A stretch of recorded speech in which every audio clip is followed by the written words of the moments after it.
Hello, thank you for joining us on CoreTV News at 4. I am Frank Omalape. There has been an outpour of emotion as doctors at the Federal Medical Center Idiaba in Abeokuta, the Ogun State, come to join their colleagues all over the nation on an indefinite strike on Monday, 3rd of August 2015. The sight and feel can be best described as movement or moving as cow. The Akindele, whose relative was until Monday morning on admission at the FMC Abeokuta, spoke with CoreTV News. Akindele reported that patients on accessing those unable to talk or even many who could not work were asked to go home. As we speak, relatives of patients are on queue for either a refund or to clear out outstanding payment. Kaude Akindele joins us later in our bulletin. And away from there now, President Muhammadu Buhari on Saturday confirmed for the first time the plan by his administration to reduce the number of ministries in the country. There have been media reports that the President's Transition Committee, led by Ahmed Joda, had recommended a drastic reduction in the number of ministries. That plan is said to be one of the reasons behind the delay in the formation of his cabinet. Buhari confirmed the plan at a meeting he had with members of the Nigerian community in Benin Republic on Saturday evening. He was responding to a question and a request for the creation of 2 more Nigerian consulates in Benin Republic.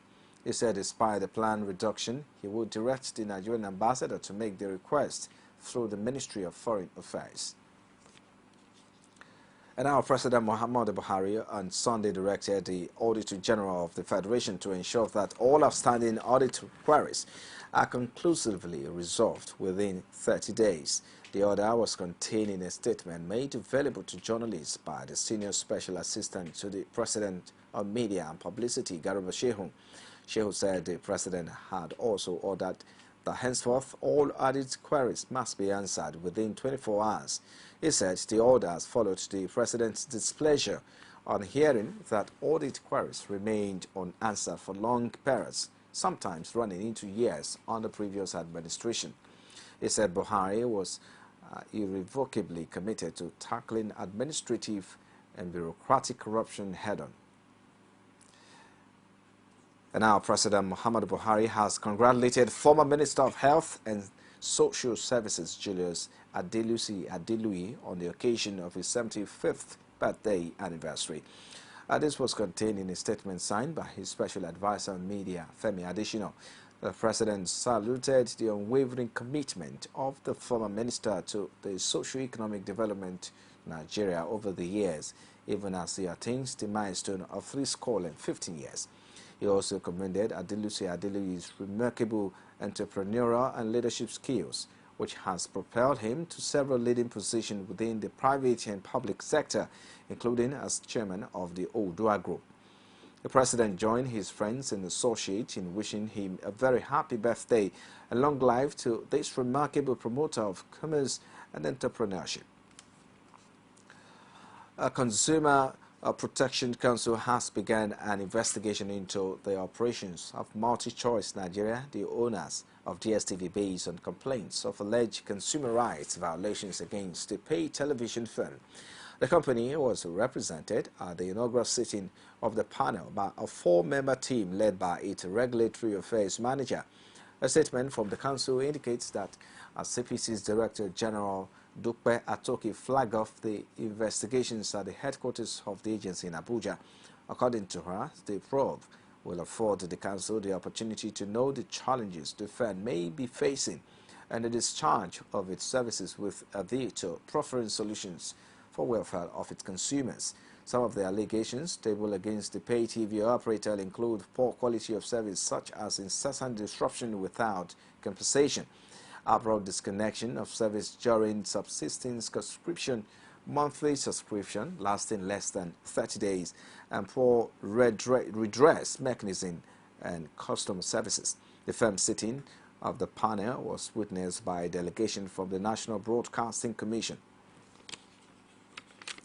Qatar has resolved to impose travel ban on Nigerians traveling to the country without valid certificate of vaccination against polio.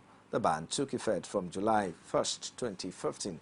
The Federal Capital Territory Administration disclosed this in a travel advisory to residents of the FCT. It said in a statement issued by the FCT Permanent Secretary John Chukwu that this means all intending travelers to the Gulf state have to obtain duly signed and stamped yellow book on polio and other communicable diseases. The FCT authorities maintain that obtaining the yellow book on polio and other communicable diseases is very necessary to avoid embarrassment at the port of entry into the country. And our Deputy Speaker, Plateau State House of Assembly, Alhaji Yusuf Gaji, has faulted the hasty manner in which the Buhari-led federal government has called for the setting up of a committee to investigate the root cause of the chlorine explosion that killed 9 and injured over 100 in Plateau State. The lawmaker decried how Buhari had turned a deaf ear to the unimaginable communal crisis in the state that has claimed over 1,000 lives since his assumption of office. President Muhammadu Buhari has come under strong criticisms from the Plateau lawmakers who accused him of usurping the powers of the state's assembly by setting up a committee to look into an accident that occurred in one of the state's parastatals.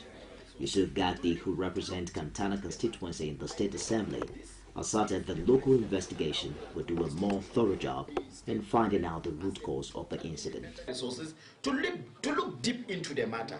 I think this, if the president had allowed Plateau institution, the state government as a total independent tier of government, and the House of Assembly as an independent arm of government based on the principle of separation of power, to exercise their constitutional powers in trying to look deep-rooted into this matter, it would have been more better. The second-time lawmaker decried the attitude of President Muhammadu Buhari in turning a blind eye to the increased communal clashes since his inauguration and the spate of bombings that has been targeting the Plateau people. It is our expectation that the president should have initiated a committee of investigation that is bedeviling the peaceful coexistence of Plateau citizens in the area of Rion, Barikin Ladi, southern part of Plateau, and the bomb blast that is taking.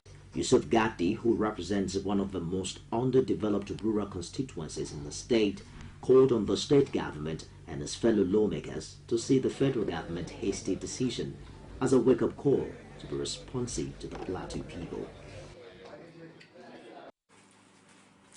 And our Vice President Yemi Osinbajo says the Buhari administration will proceed with its plan for a conditional cash transfer scheme and other social welfare interventions in order to ensure that no one is left behind. The Vice President spoke earlier on Sunday at a reception held at the Kano State Government House in honor of Malan Garba Shehu, the Senior Special Assistant Media and Publicity to the President. It was the same message of hope that Professor Osinbajo earlier took to the IDP camp school in Mariri, Kano, where he told the children displaced from Borno State not to lose hope, assuring them that the federal government is committed to their future. It was accompanied by the Kano State Governor, Abdullahi Umar Ganduje, and other officials and dignitaries from the state. Osinbajo interacted with the children at the internally displaced persons school, where some 100 children from Borno State are receiving education and psychological therapy courtesy of the Kano State government. According to him, President Muhammadu Buhari's administration was committed to the presidential initiative for the Northeast to take care of all those affected by insurgency in the country.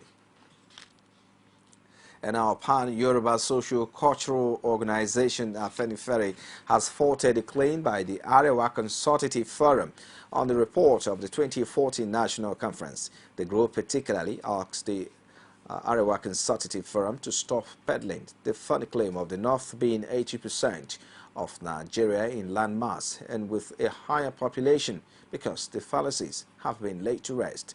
A statement on Sunday by the National Publicity Secretary of Afenifere, Yinka Odomaki, said all the over 600 resolutions taken at the conference were by consensus and delegates never had to vote once.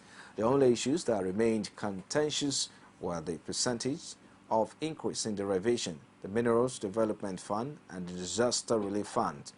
Afenifere said it is amused that Arewa Consultative Forum is still peddling the claim of controlling 80% of Nigeria because it had thought the fallacies have been laid to rest in 2014 after some of their delegates had taunted their co-conference or conference from the south with map of Nigeria drawn at the back of the Barbariga showing the north as 80% of Nigeria. Odomaki recalled that during the national confab, delegates were unanimous that the figures of all the consensus held in Nigeria till date had not been credible due to hegemonic interferences with what should have just been an exercise to provide scientific data to rate planning and development. You're still watching the CoreTV News at 4. We'll take a break now. I'll be back shortly with more stories. Join us again. Some pundits believe that as long as the political system is driven by selected few, corruption may be difficult to fight. You should be careful about what you say.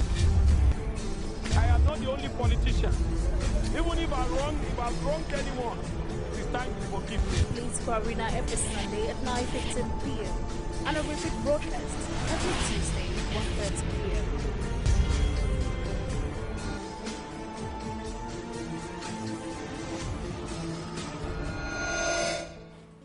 You're still watching the CoreTV News at 4, live from our Lagos studios. For more information on our news and other programs, like our Facebook page, is facebook.com/CoreTV News. You can also follow at CoreTV News. You can also subscribe to our YouTube channel, youtube.com/CoreTV. Leave a space, then news. And now the Kwara State chapter of the People's Democratic Party has faulted the recent policy of the state government in setting up a committee to embark on the collection of levies and taxes across the state. While speaking on the move, State Chairman of the PDP, Inyolawi Oyedepo, says it is a wrong policy at the wrong time. Correspondent Rashid has the rest of the story. The PDP chairman, Inyolawi Oyedepo, who was a founding member of the All Progressives Congress in the state, says the government has continuously failed the people in the last 12 years, wondering where the people are supposed to get the intended tax from in the face of hunger and deprivation in the state. The government cannot embark on IGR without giving some measure of comfort to the people of the state.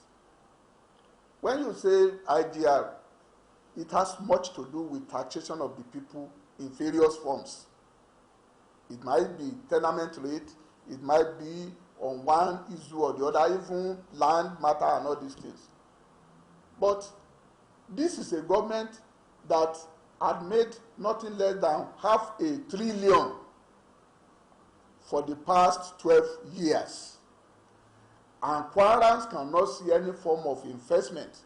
But for the state governor, Abdul Fattah Ahmed, the recent drop in federal allocation requires that the state looks inwards at other sources to shore up its revenue base. He charged the people of the state to embrace the policy and promised to use all accruable revenue for the development of the state. One key issue that has come out is that unless we beef up our internally generated revenue, we are not likely going to be able to come out of this current financial quagmire, because it is very clear that the federally allocated funds will not grow beyond the levels they are in now in the near future. So our own effort in meeting with our much desired financial requirement will be in driving the internally generated revenue. That is why we have sought to change the phase and process and technology of driving internally generated revenue. But for the PDP chief, it is all propaganda. He also has this to say on the failure by the state governor to appoint commissioners. See, I don't know why the governor Fatai Ahmed hasn't appointed his commissioners. He is the second-term governor. I was thinking that he would just hit the ground and run. But there's a limit to what they can do on that. Anything that goes beyond a month or a month and a half before picking a commissioner for an established government of a second term like his own is outrightly illegal. Though the PDP and other stakeholders continue to be strident in their condemnation of some of the actions of the state government, time will tell who the residents of the state will go with, even in the face of an unfavorable economic climate. Rashid, CoreTV News, Ilori.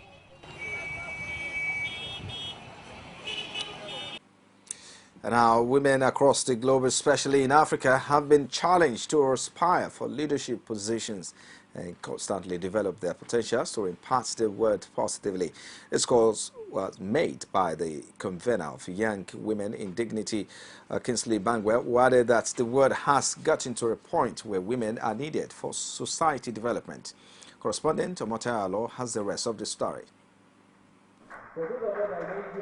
With Africa's population projected to increase to 2.4 billion from 1.1 billion by 2050, and women's population peaking at 1/3 of the entire population, projected to reach 9.6 billion in about 4 decades from now, the bar has now been raised for women to move from being just passive bystanders to active participants in business, politics, and even at the home front.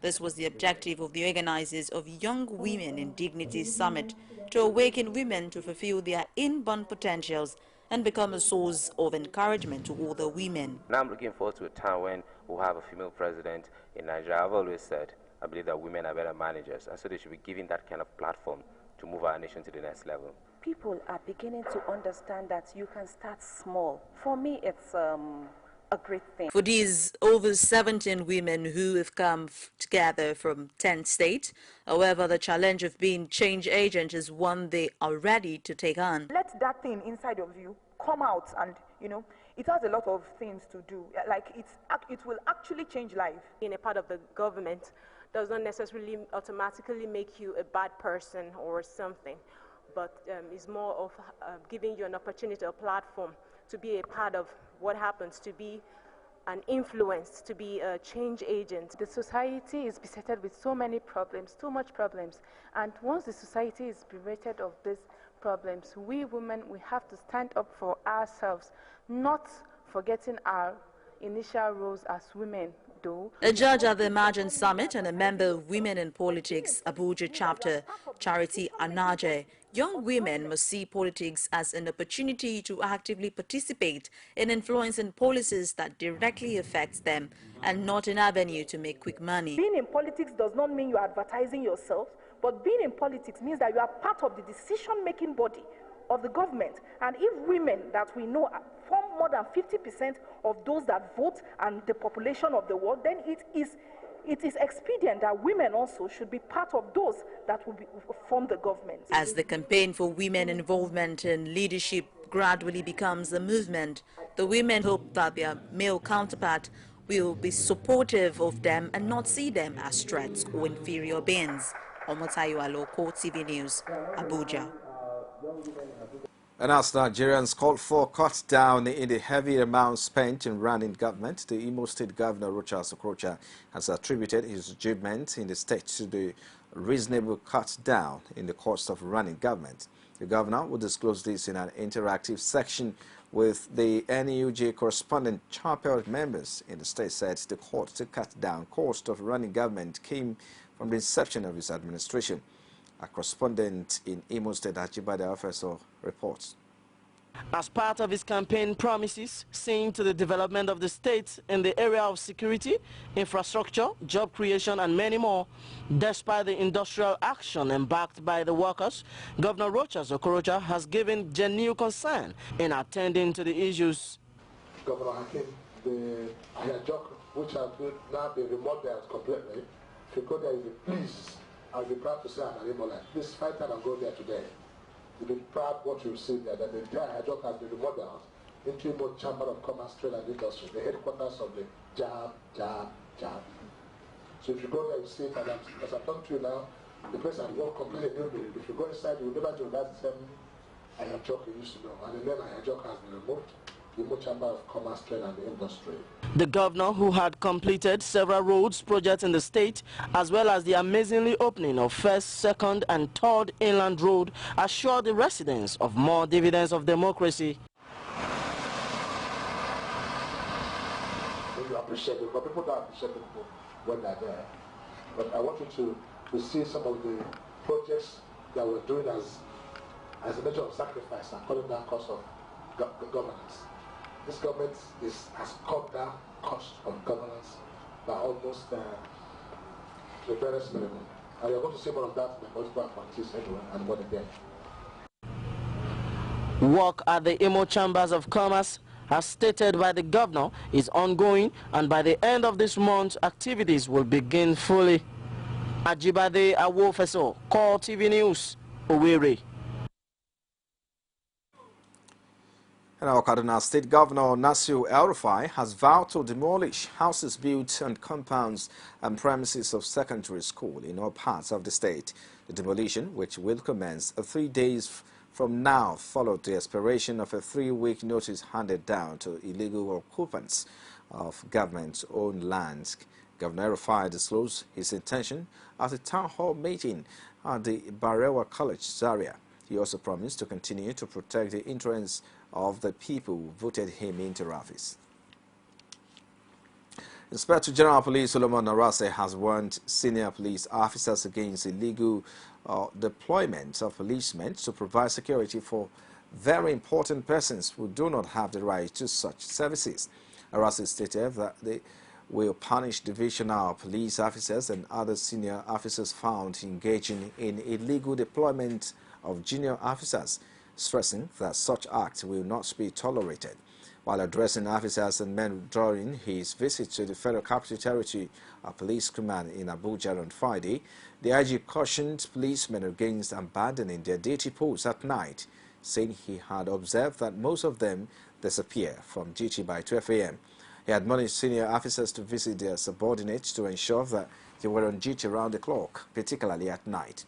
Arasi also cautioned the policemen against collecting bribes from the public, stressing that this makes them look like beggars receiving alms, noting that the financial tip cannot translate into any tangible amount. He challenged the officers to set standards so that the public can respect them. Investigations should be intelligence-driven. The IG complained that incivility to the public and illegal detention by policemen is costing the force a lot in court-awarded damages, noting that police accounts with commercial banks were being depleted for acts of indiscipline by policemen. The FCT Commissioner of Police, Wilson Inaligo, asked the IG to create more area command divisions for Abuja to enable the police to better protect the city. Now, the Nigerian Security and Civil Defense Corps has held a valedictory service for its former Commandant General Ade Abolore as part of activities marking his exit from active service. Those present at the National Christian Center in Abuja spoke highly of Abolore, who headed the Corps since inception. They also expressed confidence in the ability of his successor, Abdullahi Mohammed, to build on his legacy. Prayers were also offered for Nigeria and its leaders. We pray, oh Lord, for our nation, Nigeria. Nigeria, you shall succeed. The prediction that Nigeria will disintegrate, that prediction has disintegrated. And Nigeria will move forward. In the name of Jesus, we pray that you will help the president. May the heart of the king be in the hands of the Lord. That as the water turns here and there, you will turn his heart in accordance to your determinate counsel for Nigeria. Anything that the leadership has been brought in place to do, Father, they will do it well in the name of Jesus. But whatever is not of God that any man will want to plan to do, we cut it off in the name of Jesus. Father, Nigeria shall develop. Nigeria shall be for the better. For our security operatives, it shall be well with them. You will secure them as they secure Nigeria. You will give us victory over Boko Haram. And Nigeria shall bring glory to your name. The understanding of leadership is quite different in the minds of many people. People see leadership, this is my turn, this is my time, this is my time to make it, this is my time to acquire everything for myself, for my children, for my children's children, so that our generation for life, we will never have to struggle. That's a lie. In the first place, it's a lie. There are many people who have acquired, and they think that they're acquiring for generations to come. I tell you, by the next generation, there are already paupers among their children. Dr. Bolori is a man of God, was a humble servant of the nation. He served the nation meritoriously, and also God has sustained him, and he cannot do anything better than coming to thank God. And that is why all of us have come here to join him in thanking God, and thanking God also for, keeping him alive. He's gone through a lot.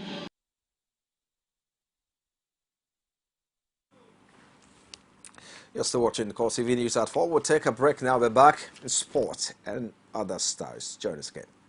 You can now watch CoreTV News live from anywhere in the world on our website, www.coretvnews.com. Click on Live TV on our website and watch us live. And welcome to CoreTV Primetime News. To follow us on Twitter, click on Twitter icon on our website.